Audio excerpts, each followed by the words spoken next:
네, 시선집중 3부의 문을 열겠습니다. 자, 4.7 보궐선거 이제 이틀 남았는데요. 자, 오늘은 부산시장 보궐선거 한번 정리를 해보도록 하겠습니다. 여야 양 캠프 차례로 연결할 텐데요. 자, 먼저 여당으로 갑니다. 더불어민주당 부산시당 위원장으로 김영춘 후보 캠프 상임선대위원장을 맡고 있는 박재호 의원 전화로 만나보겠습니다. 나와 계시죠? 네, 반갑습니다. 네, 안녕하세요, 의원님. 사전 투표하셨습니까? 저는 캠프에 좀 일이 많아가지고 바로 못하고 아마 7일 날 본 투표 때 지역구에 가서 한번 하려고 합니다. 그러시군요. 아무튼 네네. 부산 사전 투표율이 18.56%가 나왔어요. 상당히 높은 네. 수치인데 어떻게 분석을 하고 계세요? 어느 당이라도 다 자기들 유리하게 생각하겠지만 네. 민주당은 어쨌든 투표율이 좀 높아야 결과가 좋았던 정당이거든요.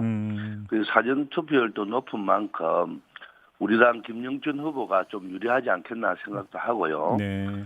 또 7일 날 본 투표율이 공휴일이기 때문에 공휴일이 아니기 때문에 저희들이 좀 걱정을 많이 하고 있습니다. 예, 그래요.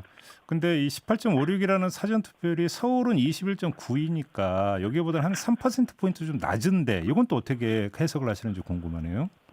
역대 선거마다 저희들이 분석해 보니까 네. 서울 투표율보다는 부산이 조금 낮습니다. 아, 그런가요? 예, 그래서 7일 본 투표 때 부산이 서울 투표를 좀 앞설 것이라고 생각도 해보고요. 네. 근데 민주당이 부산 선거에서 지금 야당을 이긴 경우는 2018년 딱 한 번밖에 없거든요. 예. 하지만 이제 최근 선거에서 작년 총선에서도 국회의원 의석은 3석이지만 우리 당 득표율이 그래도 한 44%까지 올라갔거든요. 네. 그래서 민주당에 대한 지지가 좀 늘고 있다고 보고 그런 추세면 이번에도 좀 안 좋아지겠나는 생각을 갖고 있습니다. 알겠습니다.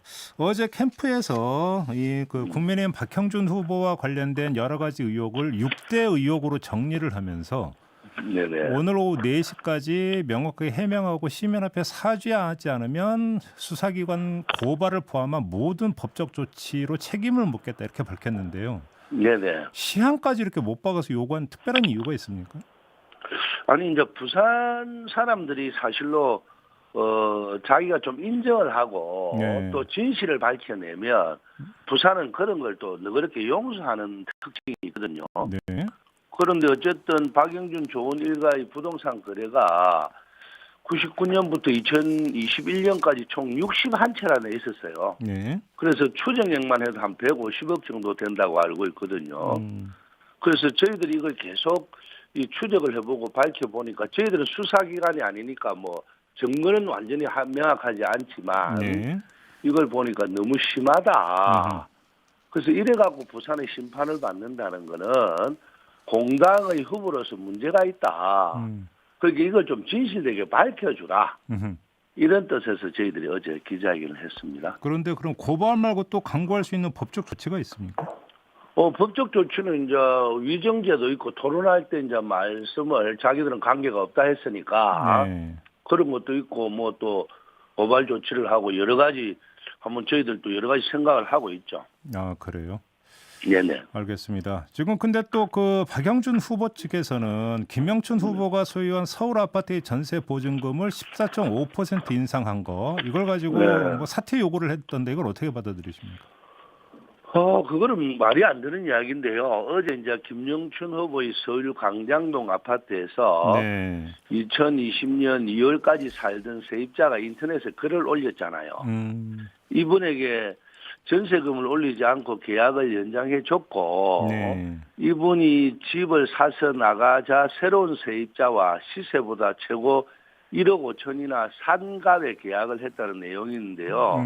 이분이 얼마나 안타까웠으면 이런 글을 썼겠습니까? 네. 이분이 그래서 말씀했듯이 전세 계약 시점의 실거래가만 확인해 보면 알 수 있다는 내용인데요. 더구나 작년 2월 때 21대 총선이 시작도 안 된 시점이고요.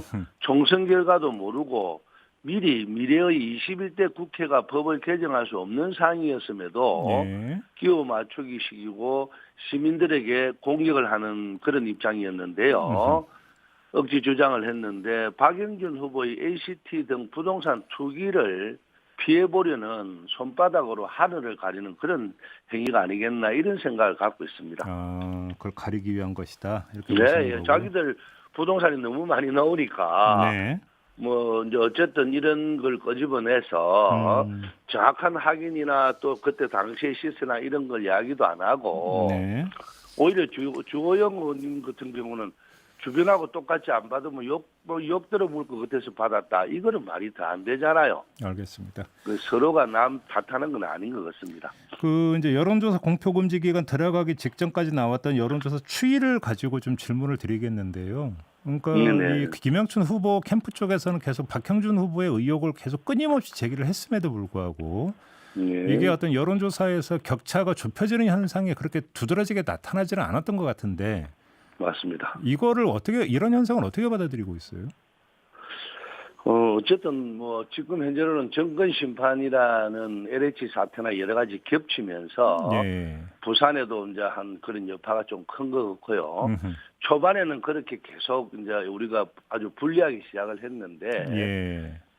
그런 의혹도 있고 또 박영준 후보님이 토론에서 말씀은 잘하시지만 여태까지 해왔던 의혹들이 너무 커지니까 저도 이제 현장에 나가 보면 분위기가 많이 바뀌고 있고 네. 또 실질적으로 느끼는 감하고는 좀 여론조사하고는 차이가 좀 나서 예. 마지막 우리가 지금 2, 3일 남았는데 최선을 다하면 역전도 안 가능하겠나 이렇게 생각하고 있습니다. 지금 조금 전에 의원님께서 정권 심판 말씀하셨으니까 요 질문 좀 마저 드릴게요. 이제 물론 그 서울시장 보궐선거로 한정이 됩니다. 형식적으로는 야권 후보 단일화가 이루어지지 않았습니까? 그렇죠. 엄밀하게 놓고 보는데 부산시장 보궐선거는 상관이 없음에도 불구하고 혹시 이것이 부산시장 선거 분위기라든지 여러 가지지만 영향을 미치고 있다고 분석을 하세요. 어떻게 보십니까? 뭐 조금은 영향을 미치는데요. 예. 부산 시민들에게 저희들은 이제 지난 국민의힘이 28년 동안 부산의 모든 권력을 다 잡고 있을 때 부산 발전이 어떻게 했는지 네. 최근에 3년 동안 우리가 했을 때 부산이 어떻게 발전하고 미래의 비전을 더 제시해 줬는지를 비교 좀 해주라. 예. 저희들은 부산 발전이냐 정권 심판은 내년에 해도 된다. 예. 그렇지만 원래는 어쨌든 우리 부산에 새로운 초석을 가지고 떠나는 부산이 아니라 돌아오는 부산으로 만들고 가덕도 공항이 만약에 되면 삼성전자 5개를 유치할 수 있는 효과가 더 큰데 네. 그런 걸 시민들에게 이제 알려서 많이 이제 인정은 좀 하고 있습니다. 네. 그리고 좀 연세 드신 분들은 조금 이제 그래도 정권 심판적에 조금 앞서고 있지만 그 안에서도 저희들 사회 진보표가 많거든요. 왜냐하면 부산에서는 우리 당 지지한다 소리를 잘 안 하시거든요. 아, 그래요? 마음은 갖고 있지만 그래서 이제 막판에 저희들이 조금 더 열심히 하면 부산에 발전하고 부산이 살아야 되지 않느냐. 그리고 우리가 잘못한 게 있느냐, 저쪽이 잘못한 게 28년 동안 더 크냐. 그런 걸 좀 비교해 주라 하고 계속 다니고 있습니다. 가덕도 신공항 문제도 좀 일정하게 표심에 영향을 주고 있다고 분석을 하세요? 일정한 부분은 주고 있죠. 왜냐하면 저쪽 당에서는 33분만 찬성했고 나머지 다 반대를 하셨잖아요. 예. 대구 경북이 좀 많으니까요. 예. 그런데 만약에 박영준 후보가 됐을 때 당 내에서도 그 입지가 과연 가능하겠느냐. 자기들 당 내에. 네. 그래서 우리가 김영춘 후보가 돼야지 오히려 가덕도가 좀 빨리 추진될 수 있지 않느냐. 이렇게 주민들한테 설득도 하고 있죠. 아, 그래요. 알겠습니다. 자, 말씀 여기까지 들을게요. 고맙습니다. 네, 고맙습니다. 네, 지금까지 김영춘 후보 캠프 상임선대위원장을 맡고 있는 박재호 더불어민주당 의원이었고요.